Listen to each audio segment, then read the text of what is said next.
Muy buenos días, ¿cómo están? Un día más en el programa Hablemos de Salud. El día de ayer nos tocó que estuviera Carolina Villa, hoy me toca a mí.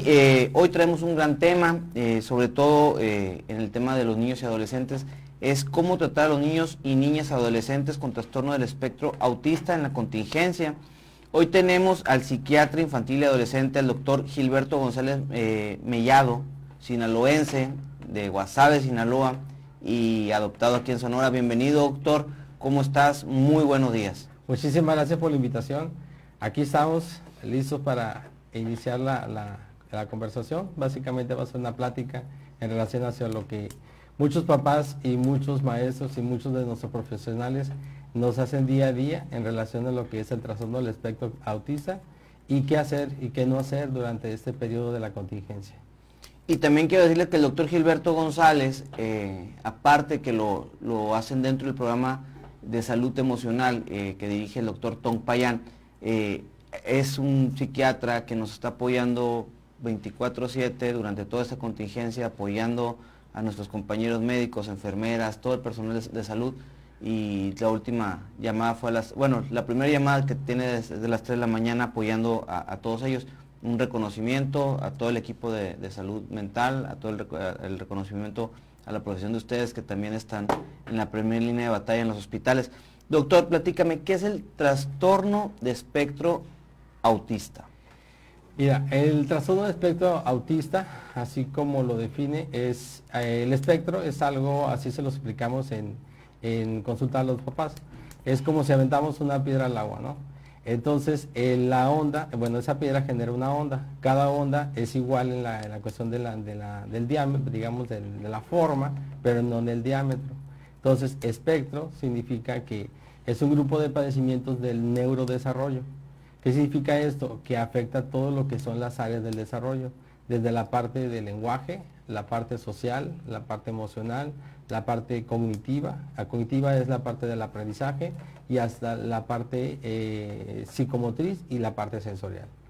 Entonces, hay diferentes, digamos así, yéndonos a la parte de las ondas, hay diferentes formas de presentación.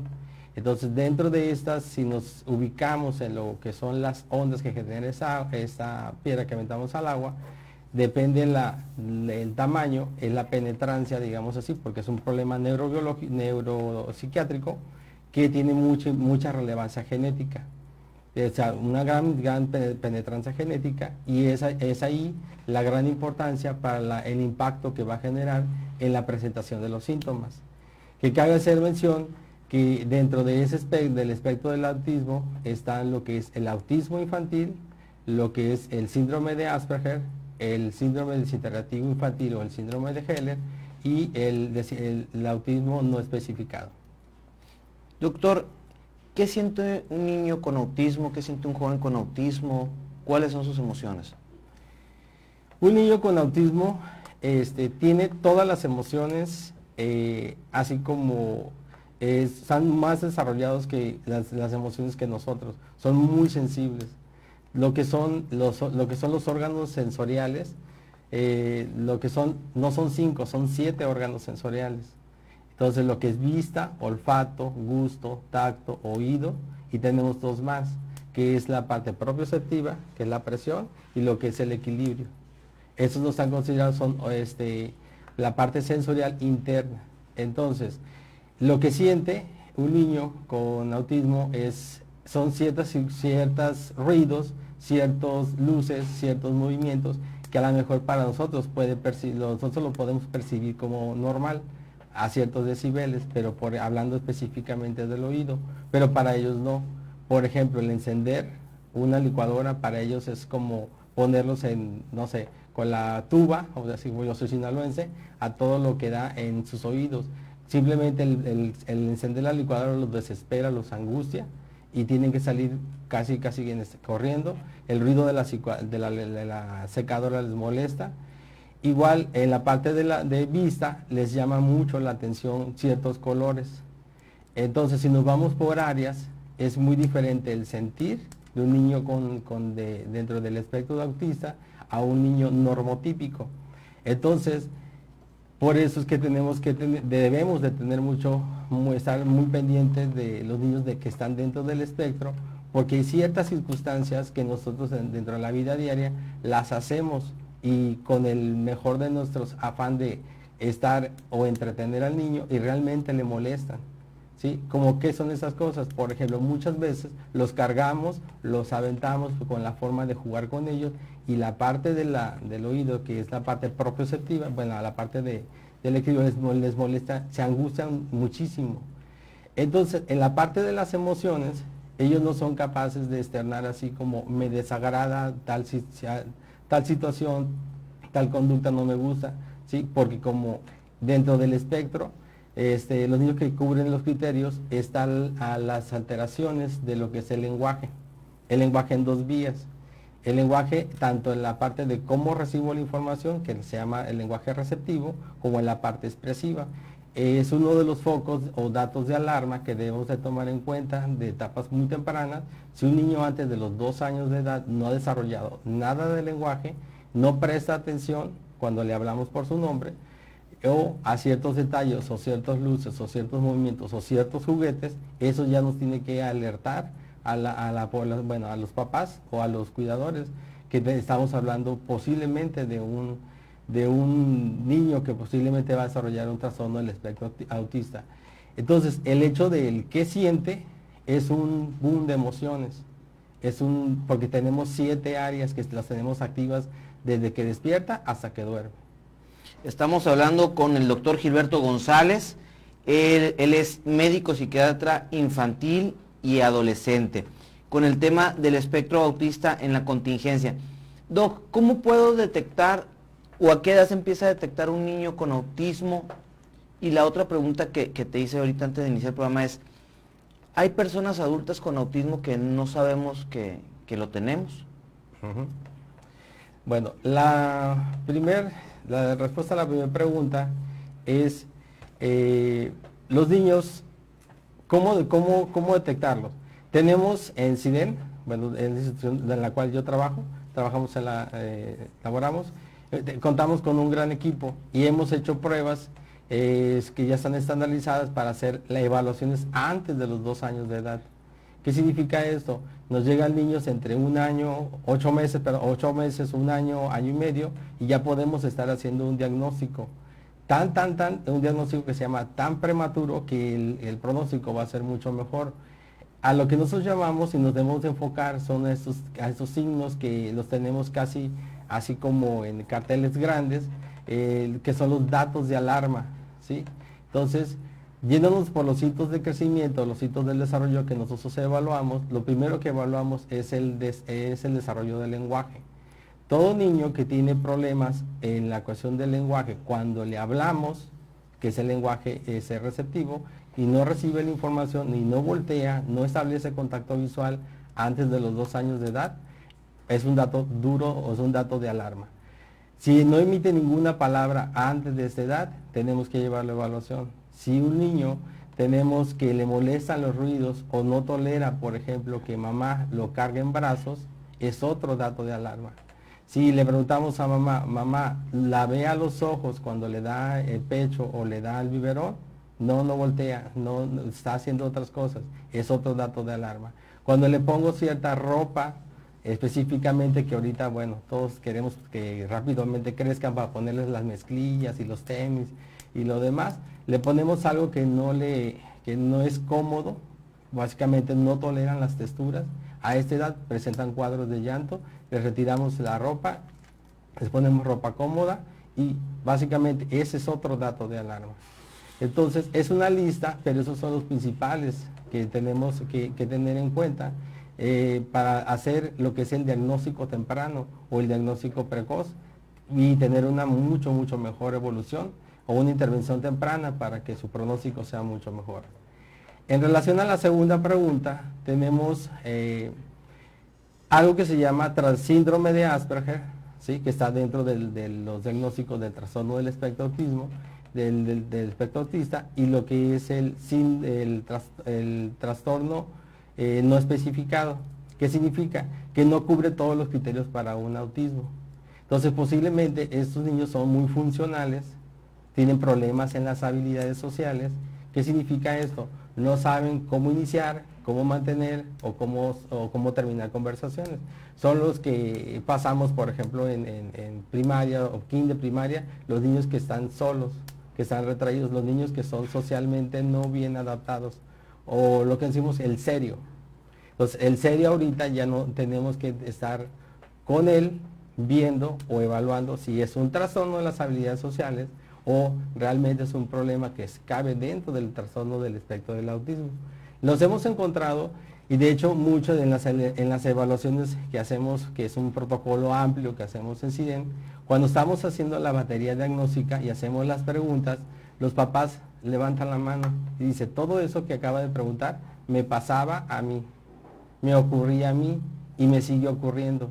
Tengo un empleo, sí, pero el empleo es estar en un lugar hacia apartado, no socializando con los demás, y tengo muchos de los síntomas que tiene mi hijo, pero la cuestión es que básicamente no con tanta profundidad de síntomas, porque él sí tiene lenguaje, pudo socializar un poco, tiene un matrimonio, es funcional, pero le cuesta mucho trabajo la cuestión social.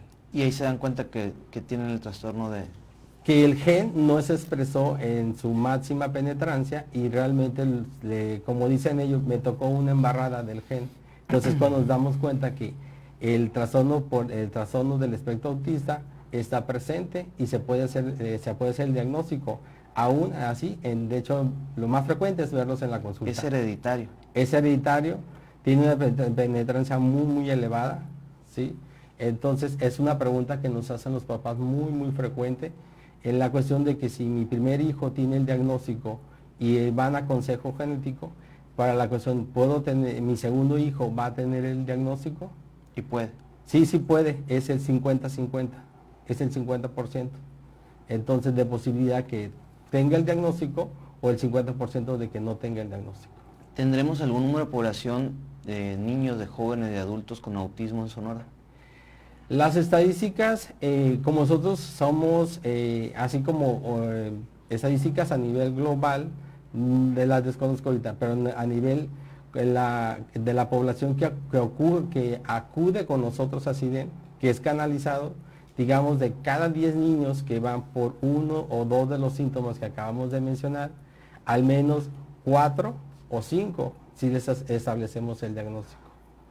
¿Por qué? Porque a través de los diferentes programas que hemos establecido, tanto en guarderías, en preescolares, en primarias, ¿sí? Entonces el personal docente tiene la capacidad de aplicar pequeñas pruebas de 10-20 preguntas que se los hacen a los papás o ellos mismas las ven en su labor, y entonces nos envían las preguntas ya contestadas y los podemos evaluar en etapa temprana.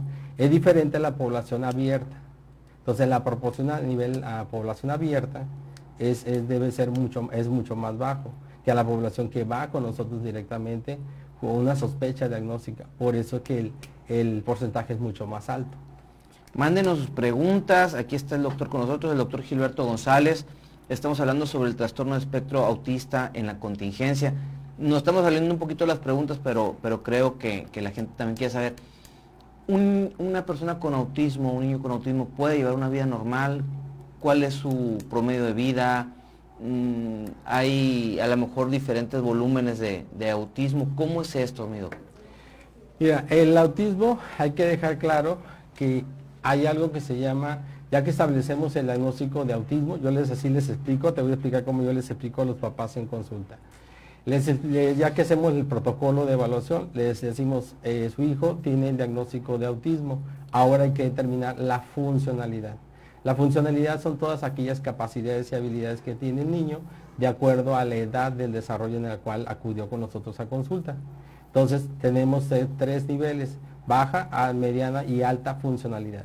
Eso no significa o no excluye el diagnóstico del autismo, porque aquí se confunden mucho en la cuestión de decir que tenemos autismo leve, autismo moderado y autismo alto. No, así no es. Tiene autismo de bajo funcionamiento, mediano funcionamiento o alto funcionamiento. Una de nuestras prioridades bases en CIDEN es que todo niño que tiene el nivel bajo o mediano, llevarlo al nivel más alto de la funcionalidad. La proporción de niños recuperados es muy alta en SIDEN.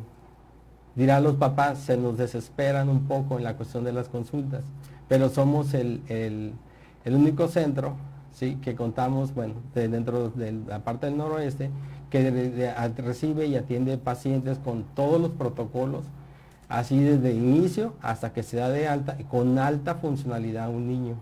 Los niños básicamente ya los tenemos insertos en escuelas regulares, ¿sí? Antes se asisten de manera primaria con maestra sombra y después la maestra sombra se va retirando hasta que un niño básicamente logra su funcionalidad.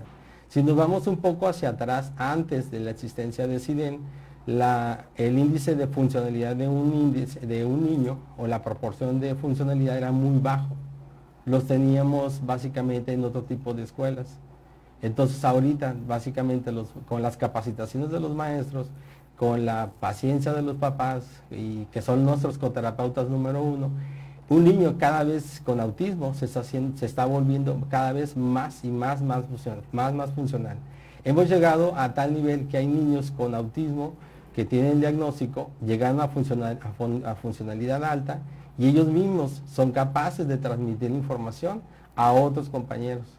Entonces, es algo muy impresionante la cuestión de que un niño portador del diagnóstico alcance la funcionalidad y pueda transmitir su propia información, el cómo se sintió, qué fue lo que sintió, qué fue lo que vivió y qué es lo que son está súper viviendo. inteligentes, ¿no, Doc? O sea, son tremendamente inteligentes, o sea, superdotados, podemos decirles a estos niños. Exactamente, hay una población, por ejemplo, de los que cubren los criterios diagnósticos para el síndrome de Asperger. Una de las características principales es que tienen coeficientes intelectuales muy altos. Y aún así, los niños con autismo tienen una gran capacidad de memoria. No se les olvida absolutamente nada. Nada. Las operaciones matemáticas te las resuelven en fracciones de segundo. Puedes olvidar las llaves no sé, se te puede olvidar las llaves a ti 3, 4 veces al día y el niño te dice dónde va, dónde está, cada cosa dónde corresponde. Y son la cuestión de la rutina, la cuestión del hábito. La palabra clave de ellos es organización. Si nosotros no somos organizados, ellos sí. Ellos nos organizan a nosotros. Ellos, si te pasas 10, 15 minutos de su consulta, ellos no es que vayan y toquen puertas, sino empiezan a presionar a papás. ¿Por qué? Porque ya es su tiempo. Ya le toca entrar. A las 8 me toca entrar. Entonces ya son las 8:05, hay que llamar al doctor, a lo mejor algo pasó, están preguntando. Mi Doc, perdón, sí, pero es que no se preocupe. Francisca Valenzuela, Doc, buenos días. ¿Me podrías proporcionar su cel o dirección? Por favor, tenemos un bebé con estos síntomas. Francisca, ahorita con muchísimo gusto, puede llamar a SIDEN al 251-8069. Ajá, ¿sí? 251 8069. 8069, Francisca, con el doctor González. Doctor Gilberto González. Gilberto González, le pueden marcar. ¿Es el teléfono de la oficina? Es el teléfono de SIDEN. Ellos me pasan la llamada a mi consultorio y con gusto pues le brindamos la orientación. Francisca, puedes comunicarte con el doctor González, ahorita acabamos el programa un ratito más para que puedan ver el tema de tu bebé. Doc, a ver, me decías, los niños son recuperados. Recuperados significa que pueden empezar a irse a la escuela, funcionales, a trabajar. ¿Qué es esto de recuperados? ¿Y qué es una maestra sombra? Una maestra sombra es una compañera, ¿sí? Somos un gran equipo que nos hemos ido construyendo, reconstruyendo y nos hemos ido estructurando y organizando como a las necesidades. Entonces, las maestras sombras son compañeras que tienen la gran capacidad de estar con el niño, pero no hacer las funciones del niño, solamente de asistir. Es así como una sombra, siempre está con el niño. El niño se acostumbra, se adapta a estar con la persona. Entonces, solamente lo guía. ¿Sí? También en algunas partes le llaman maestras luz, porque van como delante, guiando lo que va a hacer. No es que tome la mano del niño y le diga aquí va el 4, acá va 6, no. Ella le va diciendo lápiz, cuaderno, lo va guiando hasta que todo es instrucción. Toda la instrucción que ella sigue, ya la aprendió, ya la memorizó el niño. Entonces ya esa parte, la maestra sombra, va dejando esa función y va tomando otras, hasta que el niño va recuperando las funciones y ya la maestra sombra dice, ya no es necesario estar con él. Él ya puede estar haciendo todas las actividades como el resto de los niños dentro de un salón. La otra pregunta era en relación a la recuperación. En cuanto a recuperación, nosotros hablamos en la cuestión de funcionalidad. ¿Sí? El diagnóstico no es que se vaya a quitar, como es un trastorno genético, el trastorno es una cuestión, es un diagnóstico que va a estar de por vida. Pero lo que sí podemos, como no podemos modificar los genes, todavía no existe alguna medicina que nos ayude a modificar la genética, lo que sí podemos modificar es los daños que pueda ocasionar esta genética a nivel de funcionalidad.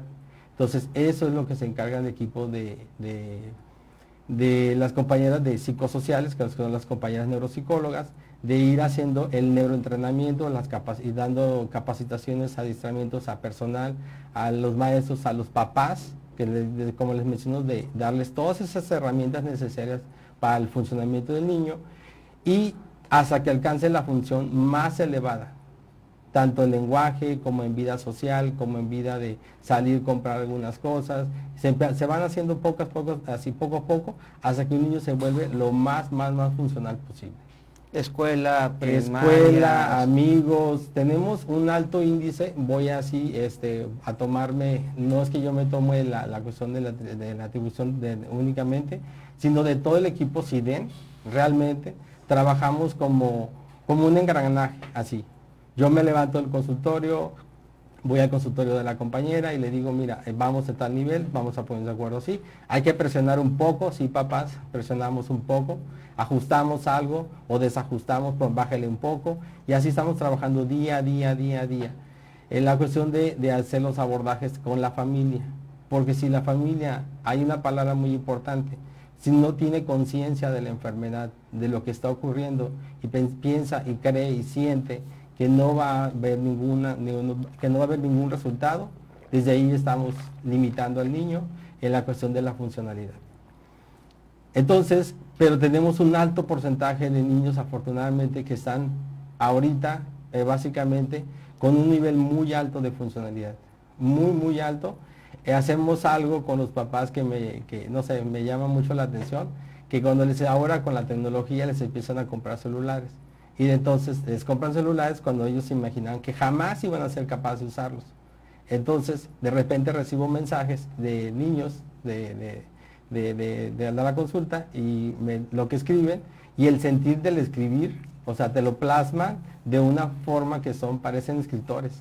O sea, unos textos largos, pero bien detallados. Y perfectos. Y perfectos, así una cuestión que es realmente para nosotros como profesionales, es algo muy alentador seguir trabajando con los niños día a día. ¿Hasta qué edad aceptan a los niños en SIDEN? En SIDEN recibimos niños desde, vamos a decir, desde 0 años hasta los 13 años. ¿Cuál es la edad que dices, a partir, o sea, de los 8 meses del año, entre más temprano empiecen sus terapias, sus entrenamientos, más rápido o es mejor que llegar a los 10 años, a los 11 años? ¿En qué momento es, Doc? Hablamos nosotros de algo que se llama ventanas críticas. Entonces, como en el desarrollo, hay ciertas ventanas, por ejemplo, para el lenguaje. La ventana crítica del lenguaje inicia a partir de desde los 8 meses inicia el lenguaje a través del balbuceo y la ventana crítica se cierra alrededor de los 5 o 6 años.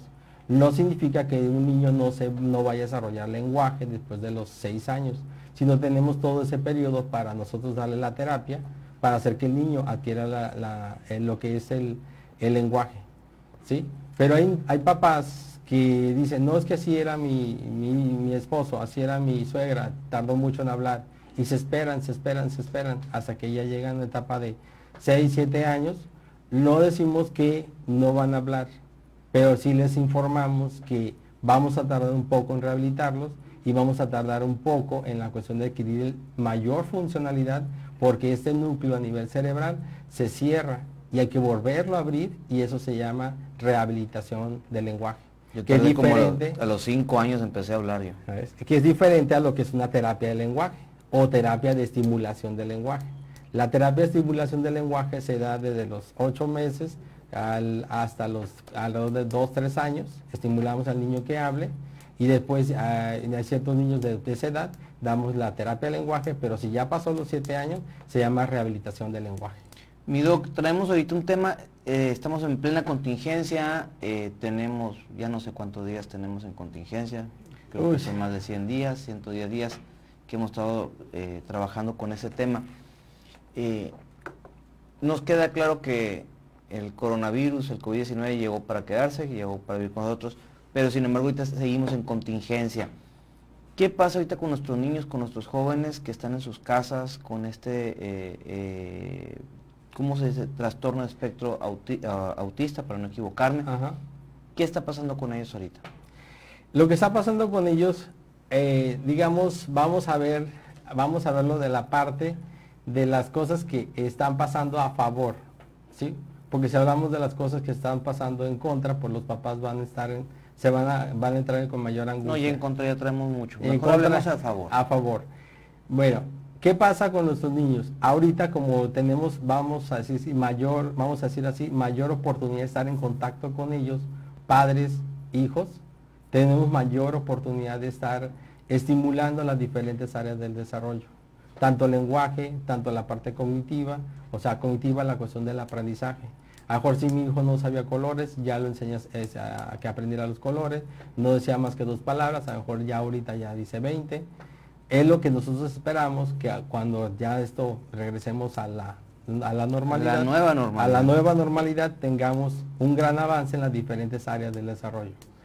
Los niños con el espectro autista no significa, con el espectro del autismo, no significa que ellos no sientan la necesidad de salir, porque en un inicio ellos están, como son de mucha rutina, son de mucha estructura. Ellos se levantan, se organizan, van, es uniforme, comen a ciertas horas en cierta parte de la mesa.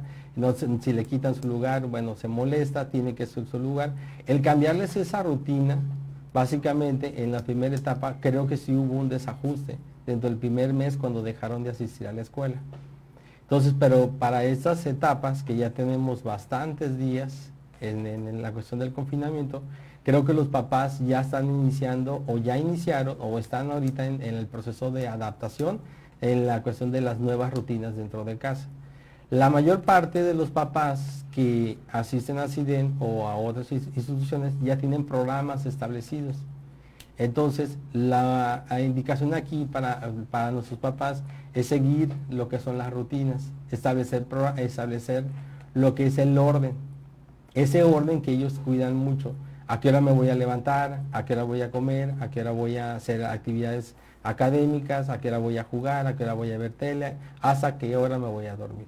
Si a un niño con el diagnóstico del trastorno del espectro autista no le cambio ese rol, vamos a estar bien dentro de casa.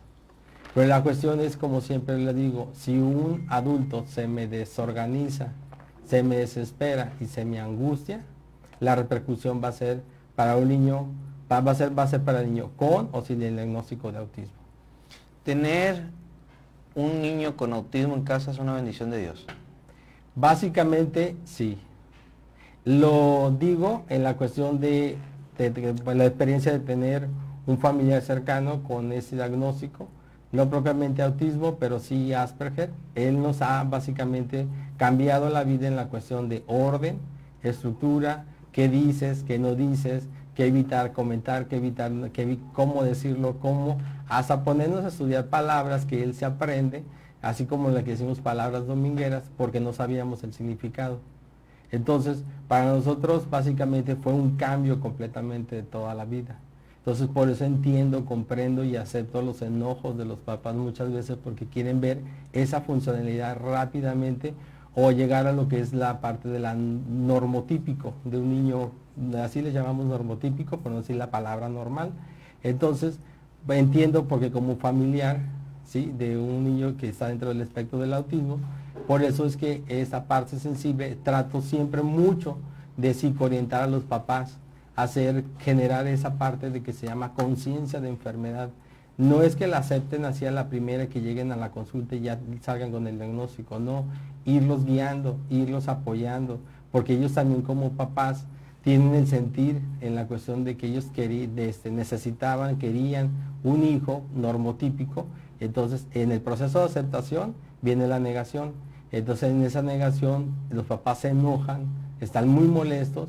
Entonces esa molestia la canalizan, puede ser hacia el propio niño, hacia el personal que lo estamos atendiendo, o hasta ver quién paga la cuestión de esa situación. Te mandan saludos Mili, de San Luis Río Colorado, Arile, Rosenda, Osuna, buenos días. Finita, felicidades al doctor González. Finita Tolano, un excelente pediatra, es pediatra también, psiquiatra infantil. Francisca Valenzuela, le contestamos ahorita. Francisca, comunícate para que pidas tu asesoría, citas para tu niño, de ser necesario. Santa Ortega, buenos días, felicitaciones al doctor González, excelente profesionista. Guadalupe, Nora Judith, buenos días, gracias por la información, y pues muchísimos temas aquí, muchísimas personas mandándonos mensajes. Doc, ¿qué podemos hacer? ¿A dónde tenemos que acudir? Ya me lo dijiste ahorita, pero las personas que van entrando ahorita a redes sociales, si tengo un niño con espectro autista. Si tenemos un niño con la sospecha del diagnóstico, hay que comunicarse al teléfono 251-8069, o que es el teléfono de SIDEN, que el SIDEN es el Centro Infantil para el Desarrollo Neuroconductual. ¿Están atendiendo ahorita con toda la contingencia? Estamos atendiendo, sí, estamos atendiendo en ciertos horarios, así como lo marca la norma, y con ciertas medidas de seguridad. Entonces, ellos que hagan comunicación vía telefónica con nosotros, los orientamos y les damos la fecha de atención. Si es ya un niño que ya tiene atención con nosotros, solamente le damos la orientación vía telefónica, o si es una urgencia, que yo entiendo, papás, la cuestión de la urgencia para un papá es rápidamente que mi hijo pase de una cuestión de que si está teniendo crisis, algo que se llaman crisis sensoriales, entonces que es evitarlas o quitarlas.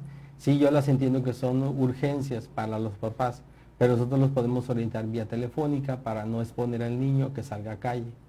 Okay. Si el niño está pasando por otra situación, algo diferente, ¿sí? Algo diferente, voy a mencionar los síntomas. Por ejemplo, si están incrementando la conducta de irritabilidad, que esté más enojado de lo normal, que no acepta alimentación, tenga problemas del sueño, o ya tenga conductas de agresividad hacia él, que se llaman autoagresiones, o hacia los demás, comuníquese por favor. Si el niño ya tiene el diagnóstico, comuníquese con nosotros para brindarle la atención, brindarle la cita, el día y la hora para que sea atendido. Aquí te mandan más saludos. Glenda Ramos, muy buena información. María Eugenia Ruiz, muy buenos días doctor, muchísimas gracias por compartir esta información. Saludos desde Cajeme. Emanuel, excelente psiquiatra, saludos. Verónica, ¿podría darme de nuevo los datos del doctor, por favor? El teléfono, otra vez lo volvemos a repetir con muchísimo gusto. El teléfono es el 251-8069, y también pueden visitar nuestra página en SIDEN, que es sidenhermosillo@gmail.com. Allí encontrarán la información de la hora de la hora de apertura, hora de cierre, y los criterios de que estamos ahorita atendiendo a nuestra población por la contingencia. Juan Hidalgo dice, si un niño tiene el problema y nunca fue atendido, ¿cómo va a desarrollarse en el resto de su vida? Si tiene el diagnóstico y no se atiende, el nivel de funcionalidad va a ser muy bajo.